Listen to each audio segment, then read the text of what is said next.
Le agradezco al maestro Paco Cruz, más de 47 años en el periodismo, autor de una larga lista de libros.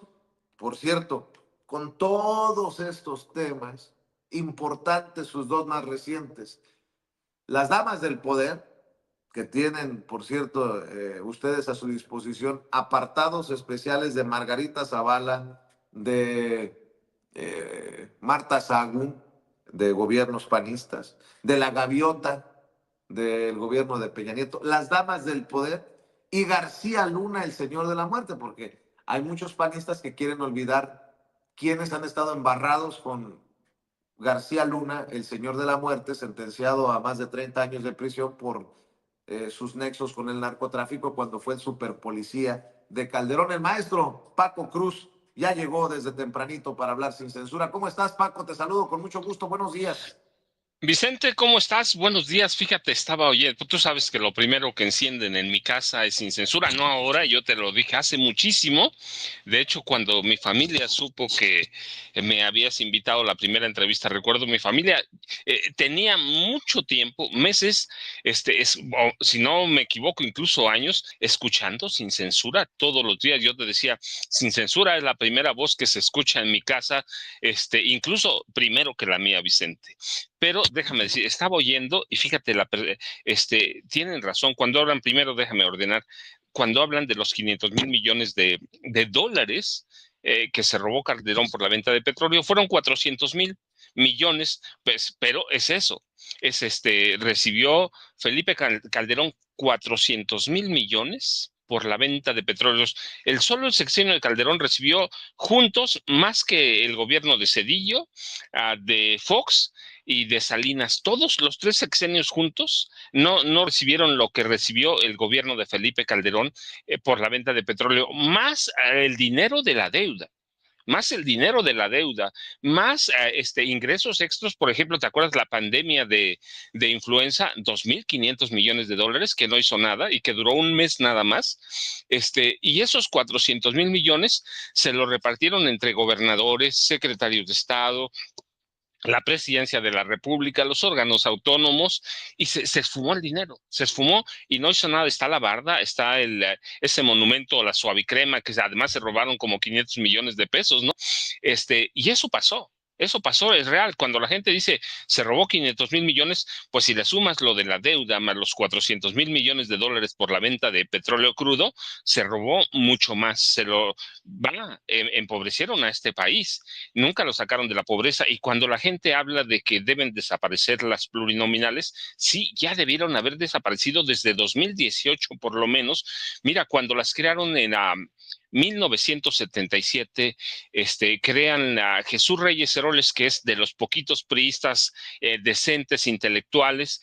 Cuando crea Jesús Reyes Heroles las plurinominales en 77 a través de una reforma política, tenían una razón de ser. El PRI controlaba este país a placer y pocas voces había de la oposición.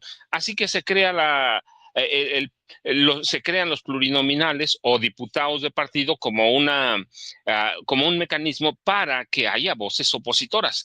Pero en este momento, ¿qué son las plurinominales? Es refugio de merolicos que no tienen nada, como Lili Telles, y a mí lo único que me recuerda es esos merolicos de mi pueblo, de veras. Y yo también, cuando estoy en otro lado, la pago. Definitivamente la pago porque no aporta, no dice nada, está protegiendo a Maru Campos, que se ha gastado más de 1,000 millones en venta de periódico para hacerse imagen, en entrega de periódicos. Está protegiendo a Pablo Lemus, a Enrique Alfaro, que se coludieron con el cártel Jalisco Nueva Generación. Está protegiendo a Calderón y a Margarita Zavala con lo de la guardería ABC. Entonces, bueno, las plurinominales, ¿en qué se convirtieron? En un refugio de merolicos, de ladrones, de mafiosos. Esos son las plurinominales ahora. Sí, cuando vemos las listas, decimos, ¡qué horror! Hace mucho debieron haberse creado otros mecanismos. Imagínate, Ricardo Anaya es plurinominal. Entonces, debieron haberse creado otros mecanismos para dar acceso a las voces opositoras. Pero mira, en aquella época, en 77, cuando se crean, la oposición no tenía oportunidad de avanzar. Y aquí no es que no haya oposición, es que la oposición no sabe trabajar, no sirve y solita ha perdido todos los espacios y ya ha, ha hecho un mal uso de las plurinominales. Yo, déjame decirte la palabra, las ha prostituido. Cuando ves a cada ejemplar que tiene ahí, Alejandro Moreno Cárdenas, Ricardo Anaya, Lili Telles, todos ellos son plurinominales, entonces hace mucho debieron haber desaparecido y debe crearse otro mecanismo para que las minorías tengan acceso al Congreso de la Unión, Vicente. Mira, para que veas que te estaba siguiendo desde que abriste temprano en la mañana, Vicente. Muchas gracias, maestro, muchas gracias. Pues es lo que podemos ir aportando. Fíjate, hablando de la hipocresía del panismo, el presidente Andrés Manuel López Obrador, maestro, decía que la base del conservadurismo es la hipocresía. Y lo compruebo con Ricardo Anaya, lo compruebo con Lili Telles y lo compruebo con Kenia López Rabadán. La doctora Kenia López Rabadán, la panista Kenia López Rabadán, escribió ayer: en el caso de Cuauhtémoc Blanco es muy claro. Ir a la Fiscalía de Morelos teniendo fuero es una burla para la víctima, para las mujeres, para su electorado y para todo México, dice Kenia López Rabadán. Pero fíjate que hay que recordarle a la audiencia de Sin Censura que yo tengo fijado desde hace, creo, años, un tuit, porque de esto nunca se quejaron. Incluso aplaudieron y avalaron el tema de Broso cuando estaba en la televisión pública, porque ayer la presidenta hablaba de feministas de ocasión, ¿no? Ahora con el tema de Cuauhtémoc Blanco, todos rasgándose las vestiduras, pero yo no recuerdo que los panistas criticaran esto de Víctor Trujillo, el hombre que le da vida a Broso, o el Broso que ahora es feminista, pero hace años sacaba a una muchacha así. No sé si tenga en pantalla, Ceci, precisamente este tweet que tengo fijado y que tantas críticas me ha generado porque dicen que yo también estoy victimizando a la víctima o revictimizando a la muchacha que era cosificada por Broso, ¿no? Quieren que les cuente un cuento, chamacas y chamacos.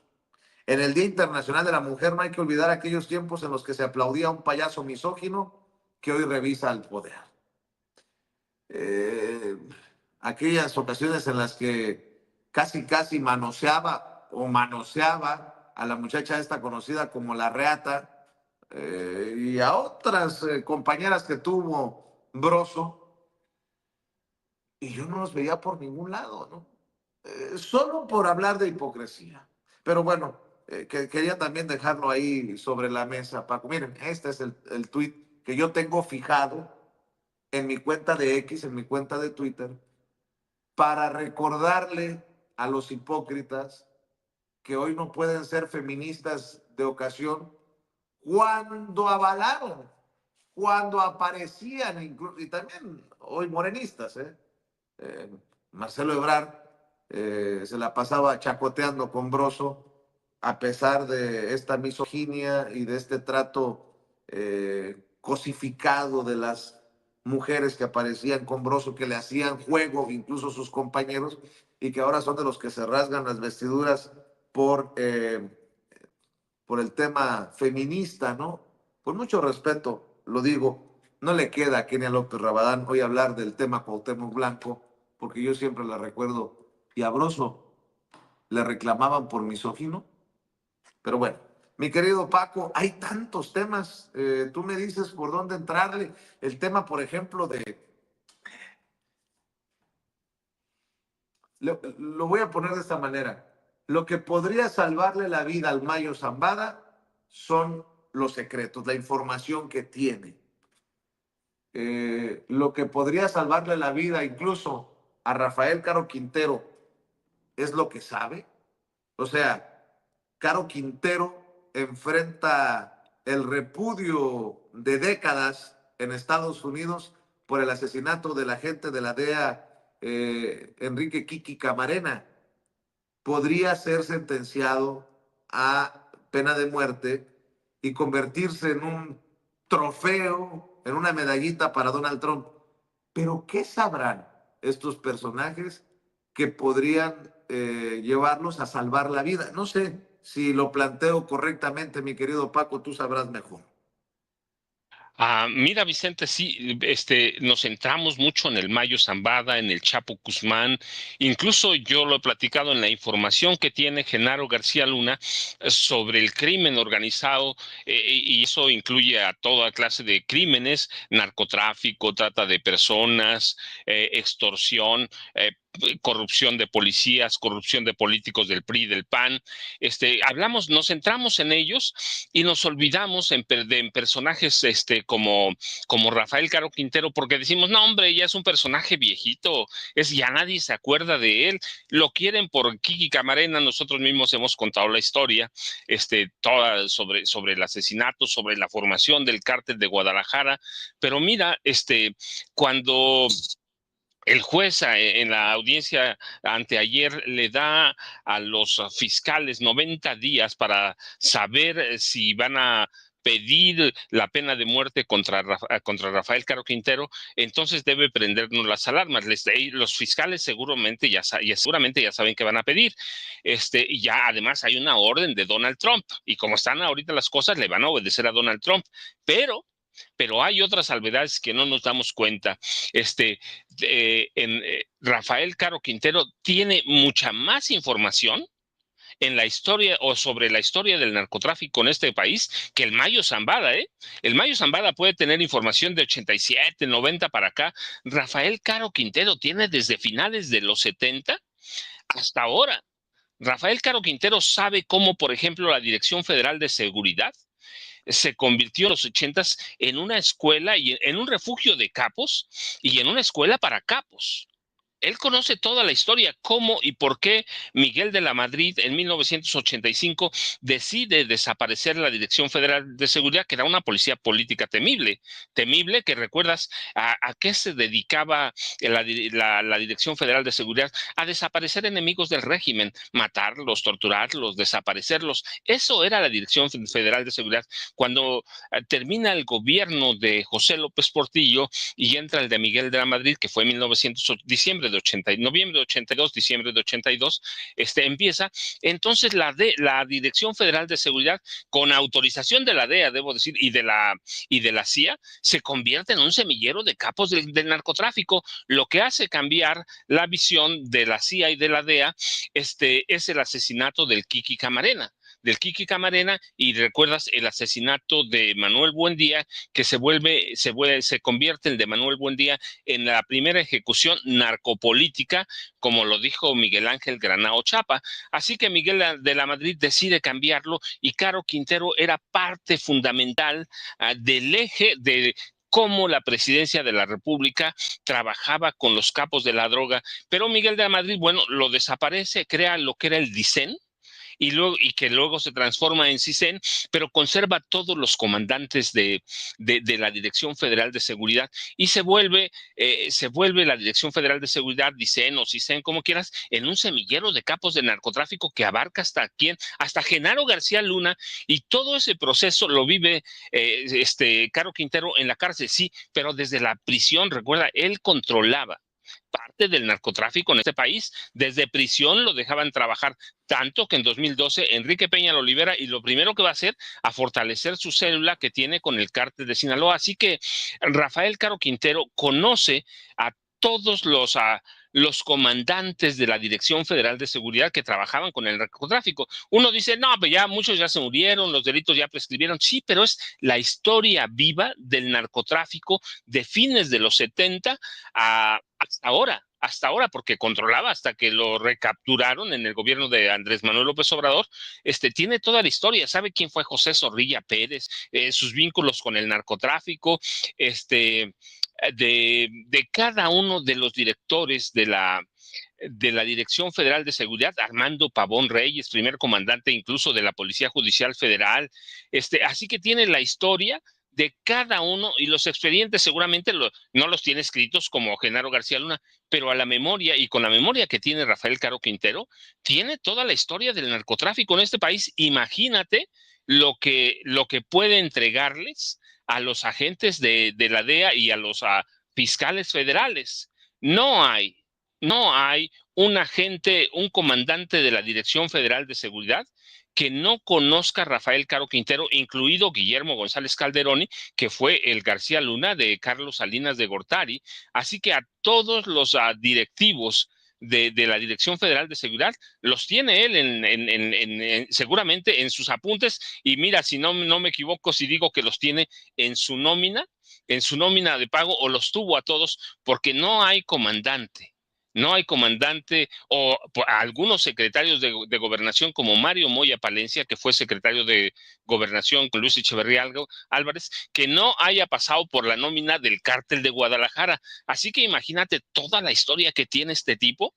Yo te estoy dando parte de la historia, pero él tiene los detalles, la nómina, cuánto recibían, a dónde estaban. Así que ese es Rafael Caro Quintero, y por eso el juez le da a los fiscales 90 días para decidir si lo van a condenar, si le van a pedir la condena a muerte o negocian con él, y van a hacer eso en estos 90 días, tratar de negociar con Caro Quintero para que les pase toda la historia, todos los presidentes de Enrique Peña Nieto para atrás. Este hombre tiene la historia tanto como Genaro García Luna, que Genaro García Luna la tiene en papel. Él la vivió y les entregó dinero, Vicente. De ese tamaño es Rafael Caro Quintero, más que Genaro García Luna. Oye, Paco, ¿y no es el caso Caro Quintero la confirmación de que la guerra contra contra las drogas que ha encabezado la DEA por décadas ha sido un fracaso? Porque si era el hombre más buscado de la DEA por el asesinato de uno de sus hombres, y tuvieron que pasar, ¿qué? Más de 30 años para que tuvieran en su poder a precisamente Rafael Caro Quintero. ¿No es esto, pues nada más el fracaso de la guerra contra las drogas? Y más aún, Rafael Caro Quintero, en caso de que los fiscales decidan, podría convertirse en el primer narcotraficante mexicano en ser sentenciado a la muerte, a la pena de muerte. Mm, no sé, no sé si lo dimensionen los personajes que hoy dicen que la secretaria de Seguridad de Estados Unidos viene por los políticos morenistas, como lo aseguran Alan Rack y el saco de pus Javier Lozano. A ver, échelo, Ceci, por favor. Ella es Kristi Noem, ¿ok? Véanla. Y miren la escenografía que le pusieron, porque yo vi el video, ahí está, con todos ellos. ¡Qué señal! ¿Y saben a dónde viaja mañana? A México. ¿Y qué creen ustedes que va a traer? Pues, ¿qué va a traer? Yo creo que muchos expedientes, ¿no? Y muchas peticiones. Entonces aquí sí se puede armar la fiesta. Porque hoy funcionarios públicos que se sentían intocables, a lo mejor lo son aquí, en el fuero a nivel de nuestro país. Pero ya con los gabachos es otra historia, ¿eh? Eso es por un lado. Por otro lado, Políticos o narcopolíticos de Morena, cuidadito, bueno, porque sí vienen por ustedes. Yo tengo otros datos, mi querido Paco. Había gente que se sentía intocable con García Luna haciendo negocios con los narcos. Ojalá que empecemos, si me permiten la expresión, por el principio, y caerían muchos del PRIAN, de los gobiernos neoliberales, que son los verdaderos narcos de cuello blanco, porque con sus complicidades le abrieron la puerta a lo que hoy conocemos como el narcotráfico. Bueno, ¿cuántos señalamientos ha habido desde la trinchera del querido César Gutiérrez Priego sobre Zedillo y la familia política de Zedillo, o sea, la familia de la primera dama y sus vínculos con el narcotráfico? Así que, pues entiendo que en la propaganda contra el gobierno o contra los que gobiernan, Alarraqui y el saco de pus hablen de narcopolíticos de Morena, cuando el saco de pus tristemente no vio que un narcopolítico, un narcopolicía hacía y deshacía, y ellos quedaron como imbéciles, porque hay que recordar que el más o uno de los más cercanos a García Luna era Javier Lozano, en algún momento secretario del Trabajo, en ese mismo narcogobierno de Felipe Calderón, Paco. Vicente, te voy a dar otro dato y ahorita te completo lo otro de la CIA, y Caro Quintero. En 2020, fíjate, si no recuerdo mal, nada más hay que buscarlo, en octubre de 2020, el periodista Rick Freeman dio a conocer una serie de informes que vinculaban, y es cuidado cuando escupes para arriba, cuidado, que vinculaban a Javier Lozano Alarcón con grupos de narcotraficantes en este país. Incluso Rick Freeman dijo que el sobrenombre de Javier Lozano Alarcón en los vínculos con el narcotráfico era como la chiva loca. Rick Freeman es un periodista independiente y en 2020 publicó eso, no te lo estoy diciendo de memoria, no te lo estoy diciendo que... No, Rick Freeman lo publicó y algunos periodistas en México retomaron. Yo recuerdo mucho, por ejemplo, el periódico La Vanguardia, allá del norte, publicó eso. Vinculan a Javier Lozano Alarcón con grupos del narcotráfico y su nombre, su mote en el mundo del narcotráfico es de la chiva loca. Así que cuidado, porque Kristi Noem, que además es una showgirl, ¿no? Una showwoman, puede venir también por exfuncionarios de gobierno vinculados al narco, y el nombre de Javier Lozano Alarcón está en la lista desde 2020, no lo digo yo, lo dijo Rick Freeman, yo recuerdo que aquel periodista, que es Freeman, que es un periodista independiente, dijo que esos hallazgos revelaban todos los enlaces y los tejes de telaraña de las redes de narcotráfico que tejió Genaro García Luna, cuyo único amigo en gobierno era Javier Lozano Alarcón. Así que cuidado con lo que escribes y con lo que dices, porque Javier Lozano Alarcón, decía Freeman, la chiva loca, es reconocido por diversas figuras públicas como poco confiable, mentiroso, ambicioso, traicionero, irreverente, con cierto grado de ignorancia. Eso lo decía Freeman, no lo decimos nosotros, está escrito. Hay que consultar las vanguardias de octubre de 2020, ahí vamos a encontrar a Freeman y a la chiva loca, mentiroso, tramposo, ambicioso, así lisonjero, salamero, así lo calificaba Rick Freeman a Javier Lozano Alarcón. Así que cuidado, Vicente, y mira, yo nada más déjame completarte lo de Rafael Caro Quintero puede ser la clave para que entendamos el papel que jugaban como control de narcotráfico la CIA y la DEA en México. Recuerda que Rafael Caro Quintero es el enlace del rompimiento entre los viejos narcos mexicanos, Alberto Sicilia Falcón, que era un cubano, pero que traficaba en México, Luis Melchor Vidal Jr., que era hijo de españoles o de un empresario español que tenían tratos con Fulgencio Batista, el dictador de Cuba, con Rafael Leónidas Trujillo, el dictador de República Dominicana, y con David Kaplan, que recuerdas aquel que en 1971 se escapó de la cárcel de Santa Marta Catitla en un helicóptero en 10 segundos, se voló. Todos estos personajes es la generación anterior a Rafael Caro Quintero, a Doneto, a Miguel Ángel Félix Gallardo, y todos estos hombres trabajaban como traficantes con base en México para la CIA, para la DEA, y además eran traficantes de armas hacia países de Centroamérica. Entonces, Rafael Caro Quintero puede ser el enlace o puede ser el hombre que nos diga el papel que jugó la CIA, que jugó la DEA en la expansión del narcotráfico, el mismo papel de Arturo Durazo Moreno, el jefe de policía del Distrito Federal, con José López Portillo, pero que era un narcotraficante protegido por la CIA, Vicente.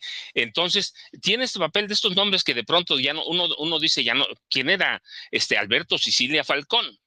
Un narcotraficante que portaba credenciales de gobernación firmadas por Mario Moya Palencia, que era el secretario de gobernación de Luis Echeverría Álvarez, y trabajaban para la CIA. Y la CIA para la CIA como narcotraficantes en México y como traficantes de armas para Centroamérica. Así que eran nombres: Cecilia Falcón, Arturo Durazo Moreno, Luis Melchor Vidal, y todos esos nombres, toda esa historia de la CIA y el narcotráfico en México lo conoce Rafael Caro Quintero. Así, para que tengas la idea de lo que representa Caro Quintero en estos momentos para los fiscales generales o federales de Estados Unidos, allá en Nueva York, Vicente. Oye, Paco, pues creo que todo esto que está ocurriendo al final podría beneficiarnos a los mexicanos, porque si le empiezan a rascar al tema de los narcopolíticos, yo creo que más allá de que los que tiemblan sean los que gobiernan, son los que gobernaron, porque ha habido más tiempo para investigarlos. Y no estoy defendiendo a nadie. Si hay un narcopolítico, que caiga, ¿no? Pero son precisamente los que trabajaron en el narcogobierno de Calderón, y lo digo narcogobierno porque mantuvieron ahí a García Luna, los que mueven pues toda esta campañita de narcopresidenta Claudia y narco expresidente AMLO, pues porque están cuidando la cola, si me permites la expresión, pues. Vicente, te voy a recordar, fíjate, es que cuando vas escarbando van saliendo las cosas. Un tuit de aquel octubre de 2020 de Olga Warnat, que es autora de varios libros, y que tiene muy checada y muy estudiada a la familia panista en el gobierno, Vicente Fox y Felipe Calderón Hinojosa, y en aquel momento Olga Warnat escribió un tuit en el que le dijo a Javier Lozano, yo lo cito, porque es textual de Olga Warner: yo que usted me cuidaría y bajaría el perfil si no quiere terminar con traje naranja, y lo acusó de estar vinculado al narcotráfico y a negocios de lavado de dinero. Por eso te digo, Vicente, cuando uno le rasca, cuando dicen van a venir por los políticos de Morena, digo, pues si hay en Morena, pues que caigan, pero cuidado, porque funcionarios de los gobiernos de Felipe Calderón y de Vicente Fox vinculados al narco, hay muchos, y en esa época se incluyó a Javier Lozano Alarcón, Vicente. ¿Qué te parece? Nada más. No, pues para que le vayamos midiendo el agua a los camotes, mi querido Paco. Y oye, Paco, ya va a llegar también tu abuelito Jaime Hernández en cualquier momento para saludarlo y que empiece desde temprano la guerra de los bastones. Ya saben que lo digo con con mucha broma y con mucho respeto. Oye, Paco, hay debates que se tienen que dar. Por ejemplo, esto que mencionabas y lo que venimos mencionando desde ayer, desde hace años, lo del fuero o no fuero para los políticos. Y me da gusto que también al interior de Morena, al interior del movimiento, se empiece un debate recio, que siempre está tentado a caer pues en los ataques personales, no, la descalificación. Pero estaba viendo un podcast y aparece Julieta Ramírez, a la senadora de Baja California, quien podría convertirse también muy pronto en gobernadora de aquel estado. Le mando un abrazo a la querida Julieta. Por cierto, tiene mucho que no está con nosotros en Sin Censura. Y platicaba con Luisa María Alcalde, la presidenta de Morena, también una mujer muy joven, y hablaban de estos temas durísimos. A ver, Ceci, suéltalo, por favor. A mí me parece muy sano, como dijo la presidenta, la crítica que surge natural, Totalmente. porque esa crítica natural es la misma crítica que cuida al movimiento. Quien quiera sumarse a Morena puede sumarse a Morena, pero aquí en Morena se respetan estos principios. Y quien no lo respete, y creo que ahí viene como una parte interesante e importante, tiene mecanismos, porque no todos tenemos que pensar igual y no todos se comportan bien, y que existan mecanismos eficaces para que se puedan dirimir controversias y se pueda sancionar también, o incluso te diría expulsar, o no permitir la entrada también de personas que consideramos que dañan a nuestro movimiento. Ya nos ha pasado. Entonces todo eso se tiene que ir puliendo, ¿dónde? En la Comisión de Honestidad y Justicia. En las instancias del movimiento. En las instancias de nuestro movimiento, que haya reglas claras y que las cumplamos. Claro. Por ejemplo, ahora estamos viendo cómo vamos a seleccionar los candidatos a través de encuestas. ¿Por qué encuestas? Bueno, porque la gente tiene derecho a decir quién de nuestros perfiles consideran que son los mejores para encabezarnos. Entonces, Entonces, es sentar las bases, tener bien construidas las bases que nos van a generar la unidad. Porque hoy en día la oposición está moralmente derrotada y nosotros tenemos que cuidar mucho la unidad de nuestro movimiento. Entonces, son dos cosas, es no perder la mística, no perder el objetivo, la esencia de nuestro movimiento. ¿Para qué llegamos? Quien falle, tenemos que detectar esas fallas y simplemente no volverlos a incorporar. Que un presidente, una presidenta municipal anda ahí, un legislador corrupto, vámonos. O sea, Que también existe el mecanismo de depuración. y también existe eso y que nosotros podamos seguir adelante y cuidar a Morena. Y cuidar a Morena significa preservar el objetivo de su creación. ¿Para qué creamos Morena en su momento? Para poder llegar al poder y que una vez en el gobierno se pudiera utilizar el recurso público y el poder en beneficio de los demás. Si eso cambia, Morena se debilita. No podemos perder la brújula. Con eso en mente, vamos a hacer un partido de generaciones. Bueno, importante ver, escuchar a la presidenta nacional de Morena hablando con Julieta Ramírez, referente en este cambio generacional del que hablaba el presidente Andrés Manuel López Obrador, de estos temas, porque es lo que hemos venido planteando desde espacios como Sin Censura. ¿Qué tanto le aporta o qué tanto le duele al movimiento incorporar a personajes como Cuauhtémoc Blanco, como Sergio Mayer, como Rommel Pacheco, como los Yunes, como los Murat, como los hijos de... etcétera, etcétera, etcétera? Qué bueno que ya se está dando este debate, porque fíjate que estaba revisando, yo no sé, ¿te acuerdas de la alcaldesa de Chilpancingo, ¿no? La que se reunió o fue captada, reunida con miembros del crimen organizado, la señora Norma Ortilia Hernández, y bueno, pues también el tema de regresarle o no la afiliación luego de que surgieran estas imágenes y surgiera pues todo este rollo, ¿no? Dicen, yo por eso con toda la reserva doy esta información, en Fuerza Informativa Azteca. ¿Recuerdan a Norma Otilia Hernández, la ex alcaldesa morenista de Chilpancingo, que se reunió con el líder del grupo criminal Los Ardillos? Dicen en la empresa de Ricardo Salinas Pliego que regresa como consejera de Morena, ya que no ha sido sentenciada por sus acciones y que no descarta por postularse para diputada o para la alcaldía nuevamente de Chilpancingo. Eso lo publicaron hace 2 días.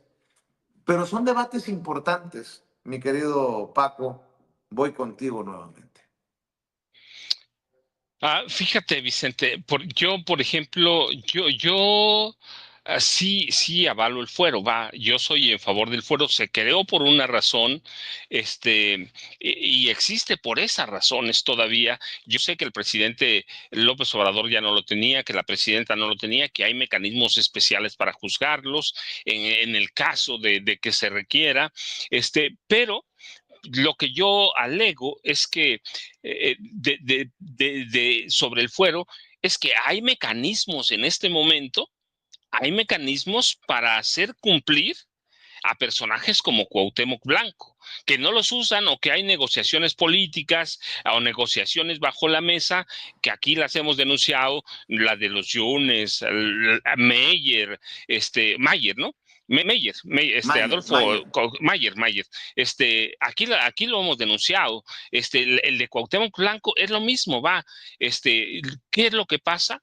Que no se aplican, no se ponen en marcha todos esos mecanismos no para juzgar, porque la Cámara de Diputados no va a juzgar. La sección instructora lo que va a hacer, va a emitir una resolución, decir si hay elementos para que las autoridades civiles lo juzguen, y la Cámara de Diputados tendría que votar si le quitan el fuero o no le quitan el fuero.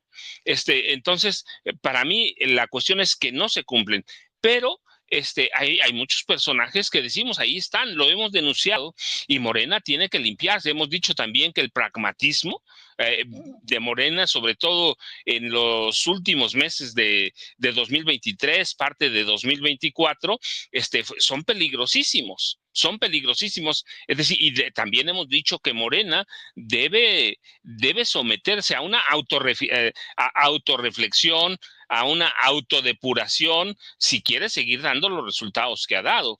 Y me parece que Luisa María, alcalde de Luján, lo tiene muy claro, lo mismo que la presidenta Claudia Sheinbaum Pardo. Sí necesitan eso. Lo del fuero para mí es otro debate en el que yo digo, los legisladores lo tienen por una razón, porque podían hablar cualquier cosa, pueden decir lo que sea, sin temor a sufrir represalias, pero cuando cometen crímenes hay mecanismos o son sospechosos de tener vínculos con un tipo de crimen, cualquiera que sea. Hay mecanismos para ponerlos a disposición. Que no se usen o se malusen es diferente. Y mira, en el caso de Cuauhtémoc Blanco, también lo dijimos, Cuauhtémoc Blanco no fue un santo como gobernador. Su representante en el fútbol, por ejemplo, era el que prácticamente gobernaba, José Manuel Sanz, uno de sus medios hermanos, Ulises Bravo Molina, hacía lo que quería. Su media hermana, él dice que no es su hermana, que fue adoptada, lo que sea, pues la verdad es que no importa, se apellida Blanco, punto. Y aquí lo hemos dicho, nunca hemos defendido, bueno, a nadie va. A nadie. Cuando se ha tenido que hablar bien de alguien, pues está trabajando, punto. Yo tú sabes, soy un crítico eterno. Sí, lo he dicho. ¿Por qué? Porque he dicho, tengo las pruebas de Omar García Harfuch, pero está trabajando. Y no me tiene que dar resultados a mí, tiene que darle resultados a la presidenta Claudia Sheinbaum Pardo. Y si la presidenta Claudia Sheinbaum Pardo le da resultados a los mexicanos, es que Claro. García Harfuch está haciendo su trabajo. Bueno, es el mismo caso de Cuauhtémoc Blanco. Hay mecanismos, pero fíjate, por ejemplo, cosas que no dijimos. ¿Quién es el abogado de la hermanastra o la media hermana de Cuauhtémoc Blanco? Rodrigo Dorantes, que fue fiscal de Morelos en el gobierno de Graco Ramírez, quien presentó la demanda de desafuero contra Cuauhtémoc Blanco. Uriel Carmona, que fue fiscal también de Graco Ramírez. Entonces hay que tener todas las atenuantes, todos los elementos, y yo no digo, bueno, deben o no, digo, hay mecanismos para que quitarle el fuero, y si es una venganza política, claro que sí, pero Cuauhtémoc Blanco tiene que defenderse y puede hacerlo sin fuero. Así que aquí no se esconde nada, Vicente, y digo, los hechos están ahí. ¿Es una venganza política? Sí, pero también hemos dicho, tiene que perder el fuero y enfrentarse a la justicia, Vicente. Así es. Voy a incluir en la conversación al maestro Jaime Hernández porque luego va por la vida como la Llorona. Ceci, como la Llorona, ¿no? Así luego empieza Jaime. A mí ya no me quiere, Vicente. Nada más invita a Paco. A mí ya no me invita. Lo presentas Se primero levantó, que a mí. Vicente. Lo Se presentas levantó primero a que las 7 de la mañana. Se levantó. Jaime, ¿estás despierto? Buenos días, Jaime. ¿Cómo ves, Paco? Se queja Jaime. Maestro Jaime Hernández. Sí es corresponsal de Guerra No Chingaderas, como Loredo, como López Dóriga. Sí ha sido corresponsal mexicano en el extranjero y además sí es gran amigo de Sin Censura. Maestro, ¿cómo estás? Muy Buenos días. muy bien, bonito día, bonito día. La Virgen se levanta, los pajarillos cantan. Oye, pues espero que les esté yendo muy bien en la noche con Norman Pearl.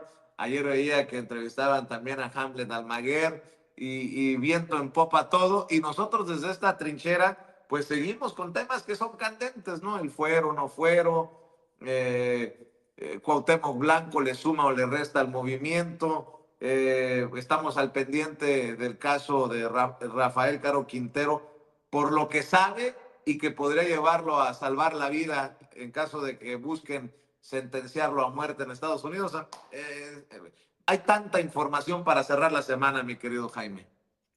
Sí, arranco con el caso de Caro Quintero. Apenas esta semana ya se hizo oficial que la abogada que va a estar representando a Caro Quintero es Elizabeth Macedonio, que tiene sus despachos ahí en Nueva York. Ya se había, digamos, anunciado que quería él a esta abogada, porque en principio estaba el tal Frank, no me acuerdo del apellido, pero metieron esta moción para cambiar de abogados y ahora va a estar ella representando a Caro Quintero. Ahí en la última audiencia, básicamente se analizaron todas y cada una de las condiciones de su encarcelamiento, pero es evidente a juzgar por estas condiciones que la DEA no quiere soltar este hueso. Fueron 40 años y el show que montaron en la última audiencia con 40 agentes ahí haciendo acto de presencia, un poco para simbolizar los 40 años transcurridos, pues te da una idea de hasta qué punto hay este empeño de no soltar para nada en absoluto a este personaje. Claro, cuando uno revisa el encauzamiento inicial, haz de cuenta, cuando revisas el encauzamiento, haz de cuenta que te asomas al México de precisamente de hace tantos años, ¿no? Las acusaciones, su papel en la creación del cartel ahí en Guadalajara, en Jalisco, pero todo se retrotrae a esa época, y yo tengo la impresión de que les falta integrar al expediente algunas cosas que seguramente formaron parte de la investigación, sobre todo después de que el gobierno de México permitió su liberación con nocturnidad en medio de un escándalo diplomático con Washington, que el maestro Paco conoce bien. Y yo creo que esto demuestra hasta qué punto Estados Unidos pues, está realmente empeñado en no soltar ese hueso.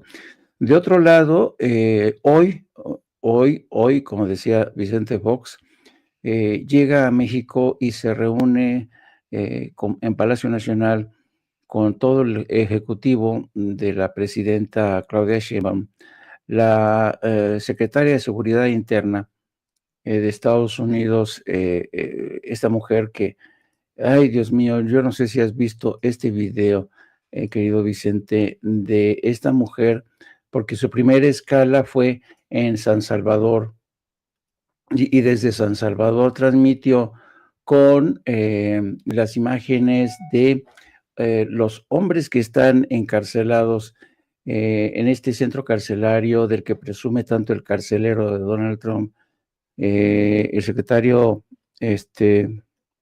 Nayib Bukele. Y Kristi Noem compareció precisamente en este video vergonzoso de verdad, cómo esta mujer utiliza de escenario el centro carcelario. Yo lo estuvimos platicando ayer, Paco y yo, encima de que les arrebatan toda su humanidad a estos pandilleros.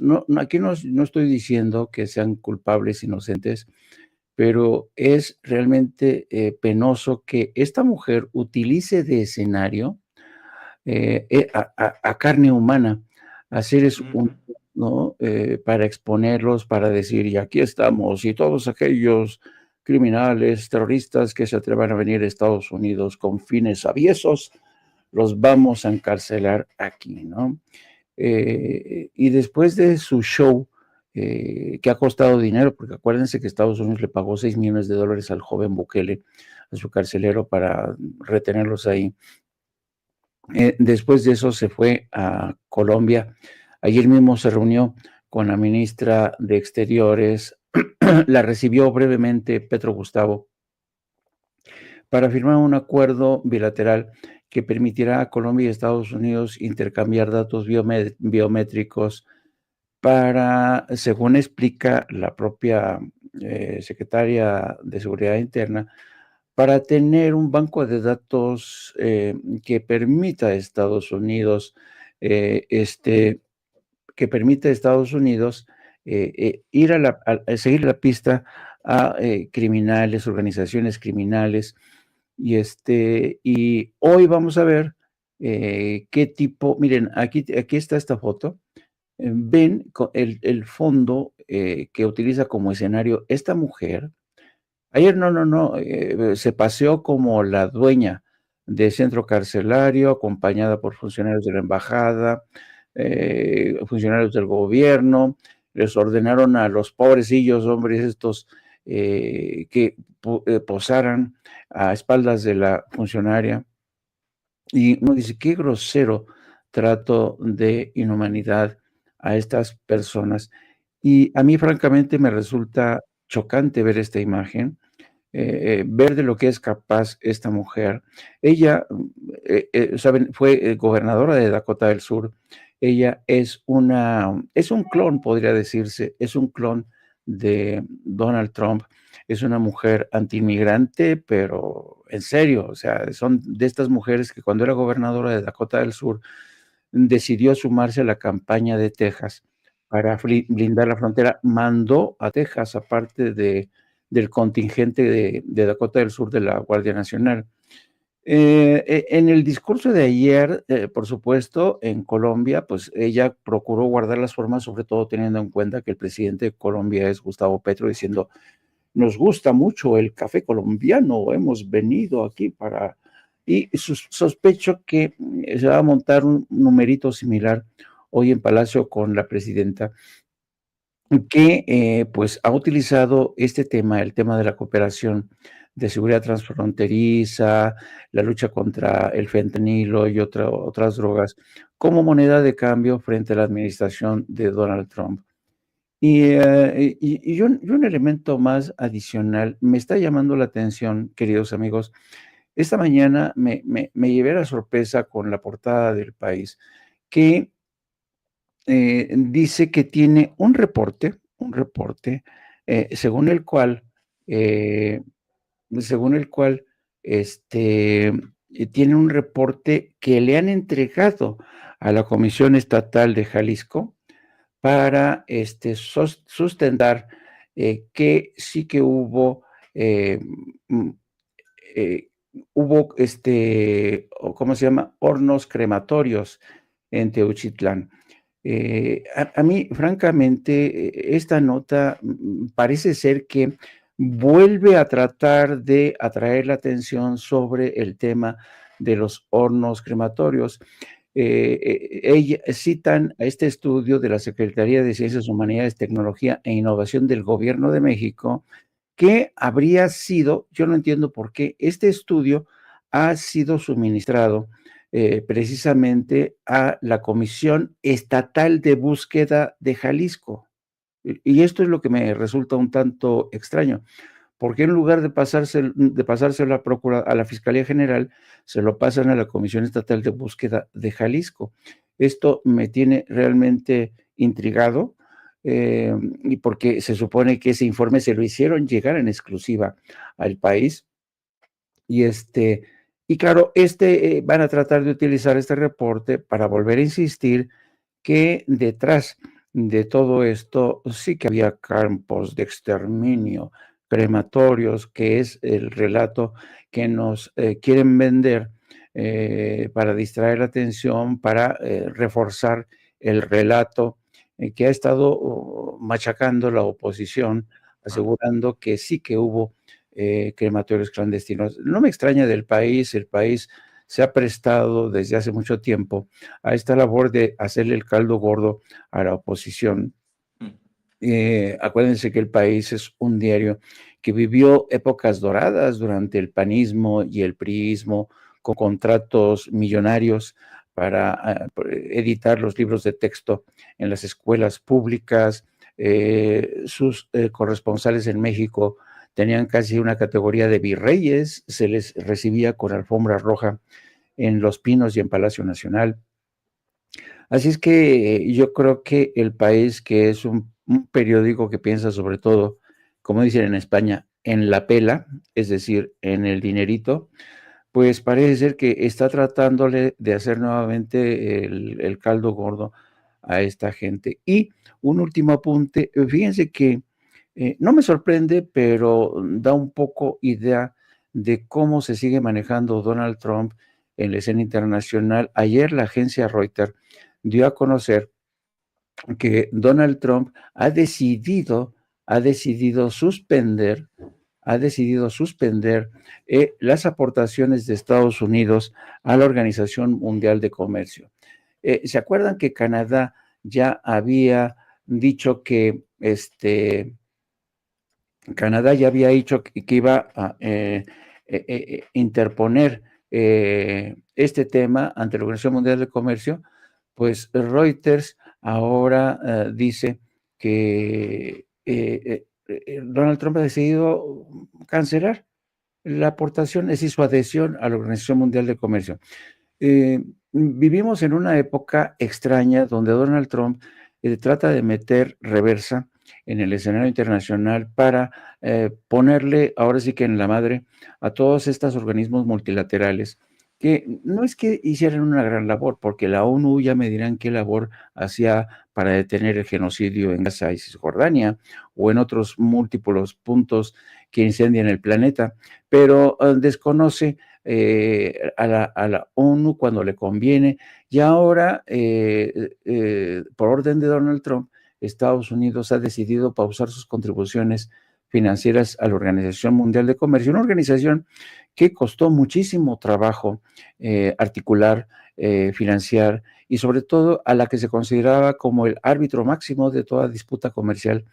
Pero ahora Donald Trump, que ya saben que juega con sus propias reglas, dice, pues no, ahora la Organización Mundial del Comercio me la paso por el forro y yo voy a decidir, porque soy un monarca internacional, voy a decidir y hacer lo que más me convenga. Y hasta este momento, el espacio dedicado a un comentarista tan ilustre, mucho mejor que el maestro Paco Cruz. Oigan, antes de que llegue la presidenta para arrancar la mañanera del pueblo, ¿qué tanto impacto puede tener esta declaratoria de culpabilidad contra el CEO, el director de la empresa Dell Records, Ángel del Villar? Fíjense a dónde voy. Luego de que Gerardo Ortiz, el cantante de narcocorridos, este muchacho Gerardo Ortiz, muy famoso, declarara pues contra este personaje de Dell Records, Ángel del Villar, dicen algunos que para salvar el pellejo. Yo pregunto cuál es el futuro de los narcocorridos. Ayer la presidenta apenas hablaba de que hay que componer y hay que hablar de amor y desamor y no de narcotráfico. Ojo, en momentos en que los narcocorridos, los corridos perrones, son los que inundan las radios, los conciertos muchas veces, pero si ya le echó el guante a un empresario de la música, el gobierno de Estados Unidos, si ya para salvar su pellejo un cantante de narcocorridos tuvo que decir que básicamente sí le cantaban a los narcos y hacían negocios con empresas que están en la lista de empresas prohibidas por el Tesoro de Estados Unidos. ¿Cómo ven esto? Porque creo que aquellos que le sigan apostando a glorificar al narcotráfico a través de la música se van a topar tarde o temprano con el gobierno de Estados Unidos. Incluso se ha tomado en este juicio como pruebas algunos de los corridos de Gerardo Ortiz para vincular al narcotráfico con esta industria de la música. Pareciera banal el tema, pareciera... No somos ventaneando, pero creo que es importante en la lucha contra el lavado de dinero también, mi querido Paco.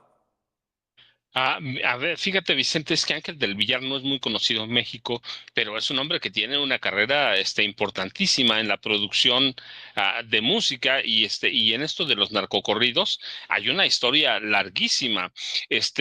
No solo los narcocorridos, mira, yo me acuerdo, por ejemplo, en los 80, cuando vivía en Chihuahua, los grupos de narcotraficantes contrataban a Juan Gabriel para cantar en 15 años. Sí, hijo, Juan Gabriel ya era Juan Gabriel. Y grupos de narcos los contrataban para cantar. La cuestión es que una vez que te pone el ojo Estados Unidos, no te lo vas a quitar.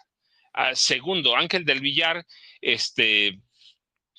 se menciona con vínculos al cártel Jalisco Nueva Generación, y si hay algo de peligro en este momento hay dos cárteles, Jalisco Nueva Generación y Sinaloa. Pero yo digo como lo mismo con los políticos, ¿sí?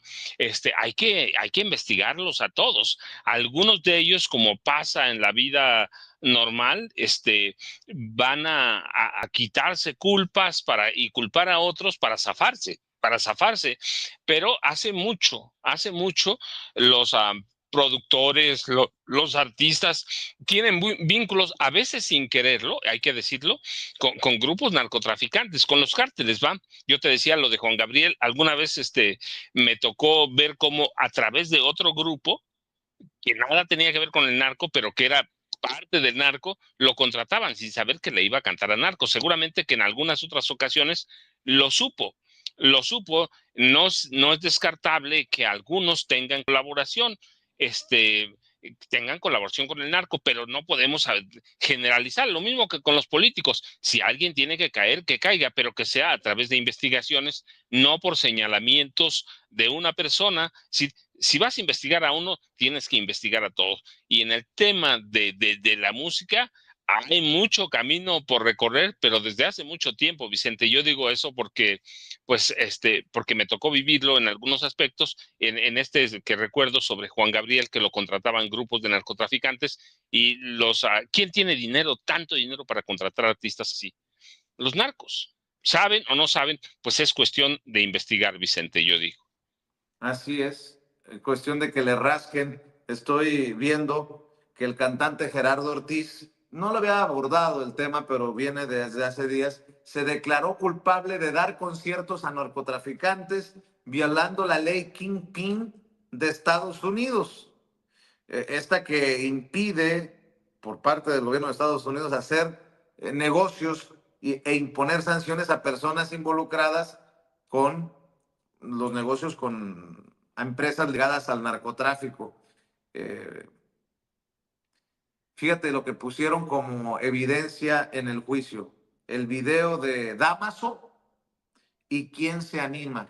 Para la gente que gusta de esta música o que ha escuchado cantar a Gerardo Ortiz, esos videos de Damaso y ¿Quién se anima? Fueron usados como prueba en este juicio que podría mandar a la cárcel el resto de sus días a este empresario del Villar de Del Records, mi querido Jaime, y el futuro de los narcocorridos en entredicho, creo. Fíjate que parece un tema de una gran futilidad, pero no lo es, no lo es. Y porque este tema ya viene de tiempo atrás. Y sobre todo es un tema que nace y cunde y cruza la frontera desde Estados Unidos. Yo no sé, se han realizado varios estudios y varios documentales sobre este fenómeno que cundió particularmente entre los estadounidenses de origen mexicano de segunda generación, entre los jóvenes, que miran con nostalgia y sí, con mucha carga de nostalgia, el país de sus padres. Y estos jóvenes que han crecido en el seno de familias migrantes, muchos de ellos de origen campesino, muchos de ellos de origen humilde, que emigraron a Estados Unidos en busca de una vida mejor. Estos muchachos cuentan con una visión muy idílica de México y de alguna manera, ellos comenzaron a reivindicar este tipo de canciones que apelan al machismo más acendrado, a la valentía de los narcotraficantes, un machismo malentendido, por supuesto. Y entonces, como diciendo, para que vean que en mi tierra, la tierra de mis padres, de mis orígenes, nosotros no nos andamos con jaladas, ¿no? Entonces empezó a cundir y luego empezaron a producirse conciertos que atiborraban las salas. Empezó a generar muchísimo dinero esta industria de los narcocorridos, con escenas en los realmente preocupantes, donde iban los muchachos con sus novias, se emborrachaban, echaban tiros. Era una especie de entretenimiento musical evocando, idealizando la cultura narca, ¿no? Entonces, esto empezó a generar muchísimos recursos, es decir, no es que esto haya cundido y trascendido nada más porque sí, no, estaba generando muchísimos recursos. Entonces, los compositores nuevos, sobre todo los de Estados Unidos, empezaron a ver que esto generaba recursos y lo que es más, en este afán un poco para que sus canciones estuvieran empapadas de esta cultura, empezaban y cruzaban la frontera, se veían con dirigentes narcos y los dirigentes narcos, hoy te doy una lana, pero compónme una canción. Y les iba bien hacia ambos lados de la frontera, una especie de payola de los narcos desde este lado y los conciertos, la venta de su música. Y esto pues tuvo esta cadena porque si les iba bien a ellos, les iba bien a las radiodifusoras, a las empresas que reproducían su música. Entonces, esta glorificación de la violencia se convirtió en un factor muy preocupante, ¿no? Y ya vemos los efectos que ha tenido, los tumbaos y todo este rollo. Y luego, a mí lo que me llamó la atención fue que en esta última fase los tumbaos incluso cruzaron fronteras, no es Estados Unidos, sino incluso hasta países como España. Dice, bueno, ¿y esto es qué? Pues claro, los españoles han de decir, no, es que los mexicanos, para los mexicanos la vida no vale nada, hay que escucharlos, hay que hacer un estudio antropológico de los tumbaos y a ver qué pasa, porque se matan entre ellos. Entonces, a mí me parece muy bien que haya esta suerte de, pues, de un hasta aquí, de que se siga glorificando la violencia, que yo creo que es una vertiente que el gobierno de Claudia Sheinbaum entiende muy bien, cosa que, por ejemplo, no hace Donald Trump. De hecho, Donald Trump le quiere copiar a nuestra presidenta con estas campañas para concientizar contra el consumo del fentanilo, etcétera, etcétera. Así es que me parece a mí bien, me parece estupendo. Mi querido Jaime, a las 2 en No Apto para Cínicos, ¿no? A las 7 con Norman Pearl. ¿Por qué no compartes la invitación de todos los días para que te apoyen? Sí, hoy vamos a estar a partir de las 14 horas, No Apto para Cínicos.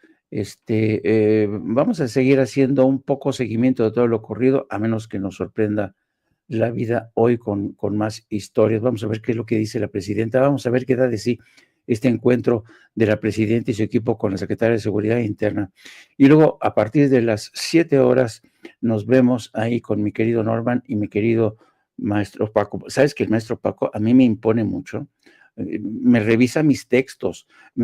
Yo soy su mejor alumno,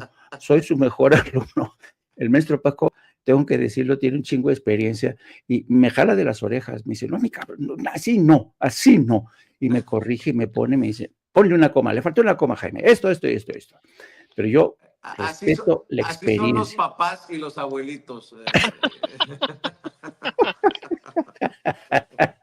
A las 7 de la noche, tiempo de la Ciudad de México, con Norman Pearl, con Paco y con Jaime. A las 2 de la tarde, tiempo de la Ciudad de México, en No Apto para Cínicos. Hay que respaldar el canal del maestro Jaime Hernández.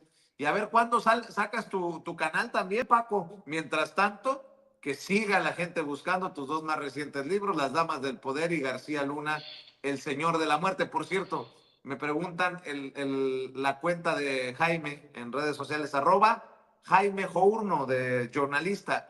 Jaime Journo, así lo encuentra en la X, antes Twitter. Y maestro Paco Cruz, pues a seguirle dando también en redes, te veo cada vez más activo.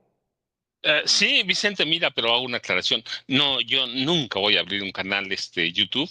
Yo soy muy feliz en Sin Censura, de veras, y yo siempre voy a agradecer.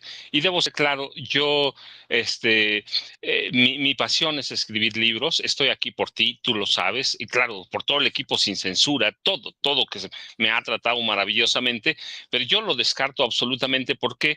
Porque todavía tengo un contrato para escribir 2 libros y tengo que cumplir con él, y soy muy feliz aquí en Sin Censura, la verdad. Así que vamos a tener Sin Censura para mucho rato, yo estoy convencido. Hay que trabajar mucho, sé por lo que atravesamos, pero yo, ya sabes, @Paco Cruz Jiménez en X, antes Twitter, Francisco Cruz Jiménez en Facebook. Te dejo un abrazote, nos vemos el lunes. Jaime, un abrazote, nos vemos al rato, y muchas gracias a los dos, y a Ceci, muchas gracias, buen fin de semana. Oye, Paco, y ya calma, Jaime, ¿no? Ay, a mí no me invitan, ya no me invitan tanto como a Paco. No se levanta, Vicente, La mira, está Llorona, durmiendo, la edad ya Llorona. no le permite. Fíjate, en mi pueblo, Vicente, los viejitos se levantan a las 4 de la mañana, y eso me hace pensar que Jaime todavía está más joven que yo, porque yo sí me levanto a las 4 y Jaime va levantándose a 8, no es la mañana, digo, pero ¿Qué cabrestos? ¿Por qué me hacen mala prensa? No, no, No, no, a no, ver, no. ahora cada vez que venga Jaime le voy a decir a Ceci, ahí viene Jaime Hernández, lo escucho por los pasillos, Ceci. ¿Cómo grita Jaime? Paco, A ver, ese... espérame, déjame aclarar algo. Paco es el consentido de Ceci. Paco es el consentido de Ceci. A mí, de verdad, eso nadie me lo quita de la cabeza. Es el consentido. Salúdame a la familia, mi querido Jaime, salúdame a la familia, Paco, muchas gracias. gracias a los dos. Sale. Bueno, estamos esperando que la doctora Claudia Sheinbaum salga en cualquier momento. Les recuerdo que aquí la audiencia hace la diferencia con ustedes todos, sin ustedes.